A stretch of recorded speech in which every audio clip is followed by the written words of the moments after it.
Essa semana chamou-se muita atenção a notícia de que a empresa chinesa de carros elétricos, BYD, estaria negociando a compra da maior mineradora de lítio no Brasil. Mas por que esse interesse dos chineses por esse minério, considerado por alguns aí como uma espécie de ouro branco? E o que tem acontecido nos bastidores do mercado deste metal, que é crucial na mudança da matriz energética? É sobre isso que a gente vai buscar desvendar no vídeo de hoje. Roda a vinheta. Bom, sejam bem-vindos mais uma vez aqui ao Dose Econômica. Para quem não me conhece, eu me chamo Eduardo e no vídeo de hoje a gente vai tratar aí um tema sobre o lítio, quais são os interesses chineses por conta dessa matéria-prima e também todo o mercado que acontece aí nos seus bastidores. Mas antes de mais nada, eu peço por gentileza, se você curte esse tipo de conteúdo, que é atualidades, mas com foco em economia, este é o canal. Então peço por gentileza que você se inscreva aqui e que ative os sininhos para estar recebendo as notificações toda vez que a gente lança um vídeo novo. Então, sem muitas demoras, vamos ao que mais interessa. Bom, a BYD é uma empresa chinesa aí que fabrica carros, ônibus elétricos e bateria também. Eles demonstraram aí essa semana, ali, acho que segunda-feira, o interesse na compra da mineradora de lítio, Sigma Lithium, que é uma mineradora que atua ali na região do Vale do Jequitinhonha, em Minas Gerais, que é uma região, vamos dizer assim, carente de recursos, e isso aí traz um grande ar de esperança para que gere mais emprego e mais renda naquele local.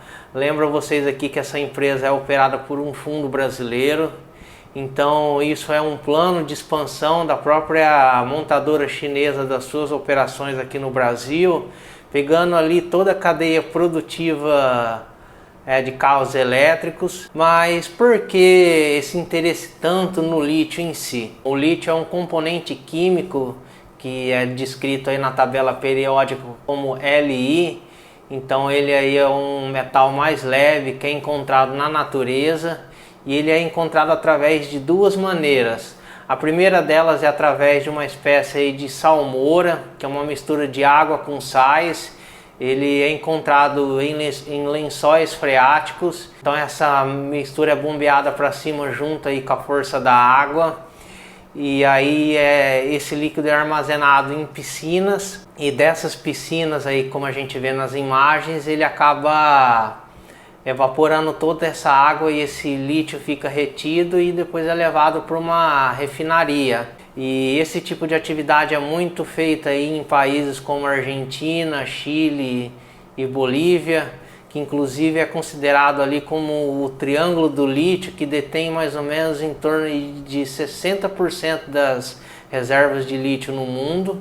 E a segunda maneira como o lítio é encontrado na natureza é através de exploração de minas de rocha dura, especificamente aí através de um mineral chamado espodumênio, em forma cristalizada. Então ele é como se fosse uma pedra que é conjunto de vários minerais dentro delas, e uma delas é o lítio. Então o lítio ele é extraído através aí dessa pedra, e essa maneira de extração é feita principalmente aí no próprio Brasil, como a gente vê o caso aí da empresa está explorando na região de Minas Gerais e também em outros países como a Austrália. Portanto, o lítio ele é um bom armazenador elétrico, sendo usado aí em celulares, placas solares e principalmente aí nas baterias de carro, sendo que 90% da demanda do próprio lítio é justamente para a função dessas baterias, e ele então está sendo crucial aí para com que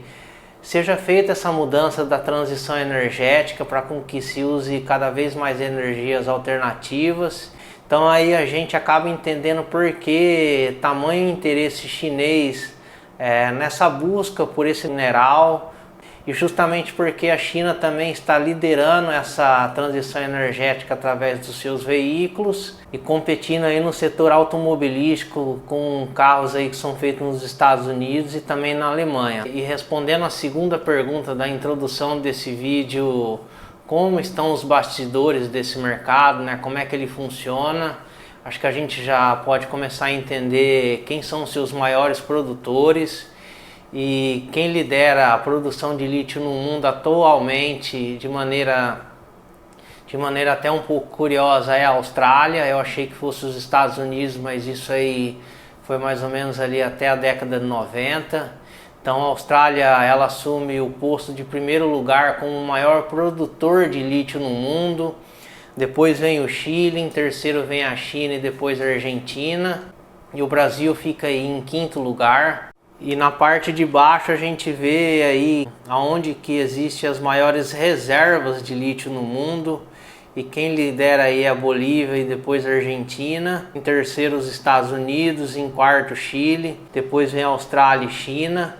E pelo lítio ser usado muito aí em baterias de carro, como eu acabei de falar ali, e principalmente agora aí nos carros elétricos por conta da transição energética, quem lidera aí a compra de lítios para baterias de carro é a China, de uma maneira que eu acho que nem deveria surpreender tanto a gente. Então essa tabela que vocês estão vendo aí é mais um grande exemplo de como a China está buscando cada vez mais dominar a expansão aí da produção de carros elétricos no mundo todo. Mas falando aí dos bastidores desse mercado, será de fato que realmente o lítio já pode ser considerado aí um ouro branco? Por conta aí das notícias, principalmente do interesse chinês, dessa busca desenfreada para mudança de matriz energética, buscando utilizar cada vez mais o lítio como fonte de suas baterias de carro e também da produção de placas solares. O mercado tem dado uma resposta um tanto quanto dura. Nos últimos meses o preço do lítio tem despencado de uma maneira muito drástica. Então há uma série de fatores que levaram aí o preço do lítio a um patamar tão baixo, principalmente em comparação com os anos anteriores. Embora algumas pessoas dizem ainda que é um preço ainda que vale a pena se extrair lítio, mas o primeiro fator aí que tem levado a essa situação é uma questão de lei básica da economia, que há uma super oferta de lítio no mercado. Então a demanda não conseguiu acompanhar isso, então fez com que os preços caíssem bastante. E há também aí um fim de um plano generoso que o governo chinês fez aí, que eram subsídios que davam às pessoas na hora de comprar um carro elétrico. Então já não existe mais essa ajuda. Então fez com que as montadoras aí reduzissem cada vez mais a compra de lítio para a fabricação das suas próprias baterias. E por falar em China, o país também aí passa por uma situação complicada, seja no seu setor imobiliário e também no alto índice de desemprego dos jovens. Por fim, as pessoas não têm abraçado assim de uma maneira tão positiva essa questão do carro elétrico, ainda há uma certa rejeição da sociedade, seja porque ainda está muito recente ou porque os carros não são tão, vamos dizer assim, potentes quanto os carros movidos a combustão, embora já haja alguns que têm até uma certa potência, mas ainda tem as dificuldades ali dos pontos de recarga, já que em muitos locais não existem esses pontos. E como o carro elétrico ele tem grande quantidade de lítio, então as montadoras aí também estão dando uma segurada na compra desse metal. Bom pessoal, então a gente fica por aqui. Eu espero que tenha ficado claro aí tudo que envolve o lítio, seja os interesses que tem nele, também o seu mercado em si. Se esse vídeo aí te ajudou de alguma forma, eu peço por gentileza que você deixe o like. Enfim, eu aguardo todos vocês aqui no Dose Econômica. Até semana que vem e um grande abraço. Tchau, tchau.